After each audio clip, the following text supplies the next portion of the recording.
There are far fewer people at this hearing today than there were in February of last year when the City Council approved this project 7-2. Then there were hundreds. Today there's only about 100. The opponents to the project last year collected about 60,000 signatures, forcing the City Council to rescind its decision, and the developer, Kilroy, went back to the community and negotiated a new project. It's like a reset project.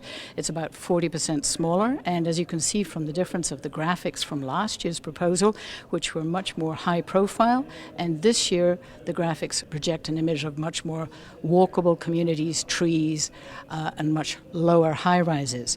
One of the biggest issues, of course, was traffic, and the number of extra vehicles per day has been reduced from about 23,000 to about 13,000. So that is something that has persuaded many people who were opposed to the project to support it, like Ken Farinsky of What Price Main Street, who was one of the main leaders of the opposition and who now supports it. The result was a compromise that, in my view, is pretty good. Not perfect, but reasonable, something I can support. The new project is no longer a regional center, and that's super important. It no longer draws people from 10 miles away. It's now a neighborhood center with appropriate retail and office components.